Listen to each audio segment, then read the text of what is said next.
అమ్మని భయపెట్టిచ్చేస్తున్నాను. తీసుకోవాలి ఇక్కడ మీరు అడుగుతారు మళ్ళీ నన్నే తెచ్చిస్తారు.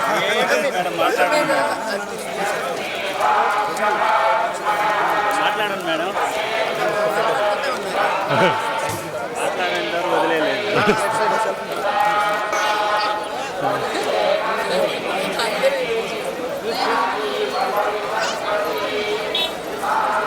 నీళ్ళ పెట్టాను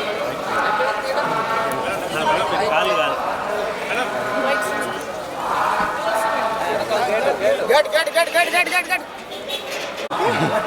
దొరికాను కదా, ఏదో కాల్రాసి చేయాలని ఉంటుంది. మాట్లాడుతుందా లేదా మనమే. సో ఎప్పట్లాగే మన కలియుగ దైవం వెంకటేశ్వర స్వామి దర్శనం చేసుకొని ఆశీస్సులు తీసుకొని వెళ్తున్నాను.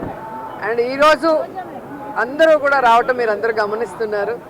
అండ్ June 4th రిజల్ట్స్ వస్తున్నాయి కాబట్టి ప్రజలు మీడియా అంతా కూడా చాలా ఆతృతగా ఎదురు చూస్తుంది. ఎవరికి కావాల్సిన స్టోరీలు వాళ్ళు వండుతున్నారు అనేది మనం గమనిస్తూనే ఉన్నాం. నిన్ననే ఎగ్జిట్ పోల్స్ కూడా రావటం జరిగింది.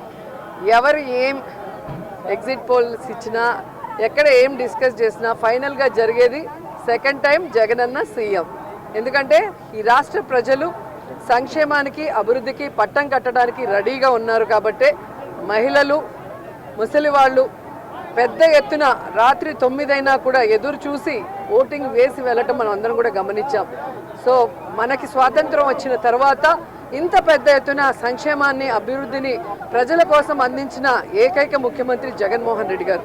రాష్ట్రం విడిపోయి నష్టాల్లో కష్టాల్లో ఉన్నా కూడా ప్రభుత్వ బాధ్యతగా ప్రజలకి మంచి చేయాలి, రాష్ట్రాన్ని అభివృద్ధి వైపుకు నడిపించాలి అని చిత్తశుద్ధితో పారదర్శక పరిపాలన అందించారు. కాబట్టి ఈరోజు మేమంతా కూడా చాలా కాన్ఫిడెంట్గా ఉన్నామన్న విషయాన్ని మీ అందరికీ తెలియజేసుకుంటున్నాం.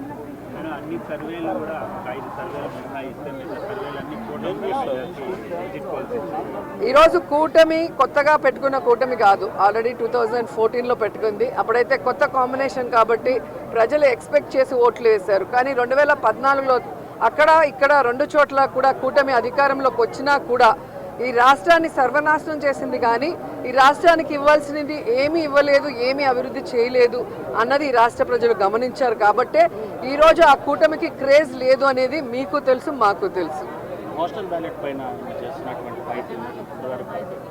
ఖచ్చితంగా ఈరోజు ప్రజలందరూ కూడా గమనించాల్సిన విషయం, వ్యవస్థలు ఏ విధంగా ఈరోజు చంద్రబాబు నాయుడు చేతిలో వాళ్ళు ఇష్టానుసారం చేస్తున్నారో మనం గమనిస్తున్నాం. ఆ విషయాల్ని ఇష్టానుసారం ఎలక్షన్స్ అప్పుడు మార్చేయటం, అలాగే కేసులు పెట్టించడం వైఎస్ఆర్సీపీ నాయకుల మీద. ఇప్పుడు దేశంలో ఎక్కడా లేనటువంటి విధంగా కొత్త కొత్త రూల్స్తో పోస్టల్ బ్యాలెట్ని ఏ విధంగా వాళ్ళకి అనుకూలంగా మార్చుకోవాలన్న ప్రయత్నం చేస్తున్నారో మనం గమనిస్తున్నాం. అదే చెప్తున్నా కదా, ఎవరెన్ని దొంగ ఆటలాడినా, ఎవరెన్ని వ్యవస్థలను మేనేజ్ చేసినా ప్రజల మనసులో ఉన్న జగన్ గారిని చంద్రబాబు నాయుడు కాదు కదా, ఆయన పుట్టించిన ఖర్జూరం నాయుడు కూడా మేనేజ్ చేసి మార్చలేడని కూడా ఈ సందర్భంగా తెలియజేసుకుంటున్నాం.